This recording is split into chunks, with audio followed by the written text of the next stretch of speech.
सुप्रभात प्यारे बच्चों, सभी को मेरा नमस्कार। मैं डॉक्टर अली जलाल पेशे से एक शिक्षक हूँ और मैं आज बात करने जा रहा हूँ कि यदि आप विभिन्न छात्रवृत्तियाँ और उसके माध्यम से आगे की पढ़ाई जारी रखना चाहते हैं तो उसके लिए आपको क्या क्या करना चाहिए। तो उसी में मैं एक मुख्य बिंदु पर आपसे बात करने जा रहा हूँ आज। वह है राष्ट्रीय प्रतिभा खोज परीक्षा, जिसको हम NTSE के नाम से जानते हैं। प्यारे बच्चों, जो राष्ट्रीय प्रतिभा खोज परीक्षा है ये एक NCERT की एक प्रमुख गतिविधि है।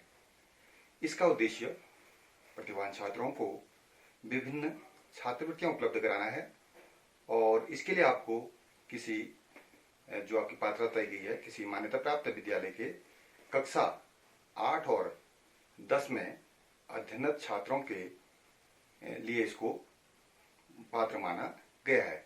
इसके लिए आपको जो चयन प्रक्रिया होती है वो 2 स्तरों में होती है। जो प्रथम स्तर होता है वो राज्य स्तर का होता है और द्वितीय जो स्तर होता है वो राष्ट्रीय स्तर का होता है। और एक चीज मैं आपको बता दूं, जो दूसरे चरण की परीक्षा होती है राज्य स्तर के बाद राष्ट्रीय स्तर पर चयन होने का होता है, जो राज्य स्तर की परीक्षा को क्वालिफाई करते हैं। मैं आपको ये बता दूं, जो NCERT द्वारा संचालित सेकंड स्तर की परीक्षा है, भाग लेने के लिए उसमें चाहे वो राज्य स्तर की हो चाहे राष्ट्रीय स्तर की हो, विकल्प आधारित प्रश्न पत्र होते हैं। यानी कि आपको ऑब्जेक्टिव टाइप क्वेश्चन उसमें मिलेंगे और ये जो प्रश्न होते हैं ये आपके पाठ्यक्रम से संबंधित होते हैं। जैसे आप 8वीं वाली परीक्षा दे रहे हैं या फिर 10वीं कक्षा वाली, तो उसी के विषयों के आधार पर ये परीक्षाएं होती हैं या सिलेबस उनका वही होता है। अब मैं बात करता हूं कि जो राज्य स्तरीय, जिसको हम राज्य स्तर कहते हैं या पहला स्तर कहते हैं, वो परीक्षा में क्या क्या आपको पूछा जाता है। इसमें आपको सबसे पहले आपकी मानसिक योग्यता, जैसे कि मैंने पूर्व वीडियो में बताया था आपको जवाहर नवोदय विद्यालय और उनके अन्य विद्यालयों के बारे में, तो यहाँ पर भी आपको सबसे ज्यादा फोकस आपकी मानसिक योग्यता परीक्षा पर करना है। और दूसरा होता है शैक्षिक योग्यता। तो शैक्षिक योग्यता जो होता है उसमें जो 40 प्रश्न होते हैं वो सामाजिक विज्ञान यानी इतिहास, भूगोल, राजनीति शास्त्र, अर्थशास्त्र इनसे पूछे जाते हैं। और जो 40 प्रश्न होते हैं वो भौतिक विज्ञान, रसायन विज्ञान, जीव विज्ञान आदि से पूछे जाते हैं। तो इस प्रकार कुल ये कितने प्रश्न हो गए? 80 प्रश्न हो गए, 80 अंक हो गए आपके। और 20 नंबर का जो होता है वो आपके गणित से पूछे जाते हैं। तो आपको कुल मिलाकर ये अंक आपके 100 हो गए।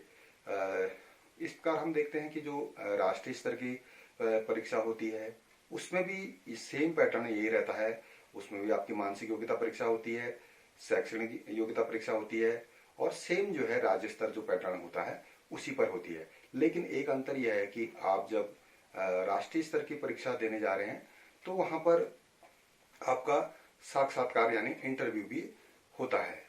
इसमें आपको ये बता दूं कि उत्तराखंड में कक्षा 8 के विद्यार्थियों के लिए 45 सीटें उपलब्ध हैं और कक्षा 10 के छात्रों के लिए 50 सीटें आवंटित की गई हैं। और इसके अलावा SC, ST, OBC के लिए भी सीटों का, आरक्षित सीटों का प्रावधान किया गया है। अब मैं बता दूं कि यदि आप इस परीक्षा को, जो राष्ट्रीय महत्व की परीक्षा है, इसको उत्तीर्ण कर लेते हैं तो उसके बाद आपको क्या लाभ होगा। प्रिय छात्रों, इस योजना में बेसिक साइंस, सोशल साइंस और कॉमर्स के पाठ्यक्रमों के लिए PhD तक की शिक्षा आपको मुफ्त में प्रदान की जाती है और छात्रवृत्ति दी जाती है। इसके अलावा आपको अन्य पाठ्यक्रमों जैसे इंजीनियरिंग, चिकित्सा विज्ञान, प्रबंधन, जिसको हम BBA, MBA के नाम से जानते हैं, विधि यानी LLB व LLM के लिए भी PG तक की सहायता या छात्रवृत्ति प्रदान की जाती है। तो ये भी छात्रवृत्तियों का भी 2 स्तर हो गया, एक स्नातक, स्नातकोत्तर और PhD तक और एक स्नातक और स्नातकोत्तर तक। इसके लिए आप अधिक जानकारी के लिए अपने निकटस्थ विद्यालय के प्रधानाचार्य जी से, अपने खंड शिक्षा अधिकारी महोदय से और अपने जिला शिक्षा एवं प्रशिक्षण संस्थान के प्राचार्य जी से, और साथ ही आप अपने, यदि आप देहरादून में या राज्य स्तर पर कहीं पर ऐसी जगहों पर रहते हैं तो आप राज्य शैक्षिक एवं अनुसंधान प्रशिक्षण परिषद के कार्यालय से भी संपर्क कर सकते हैं। इसलिए यदि आप इसकी तैयारी विधि पूर्वक और सफलतापूर्वक कर इस परीक्षा को उत्तीर्ण कर लेते हैं तो आपका इसमें भविष्य उज्जवल हो सकता है। इन्हीं आशाओं के साथ धन्यवाद।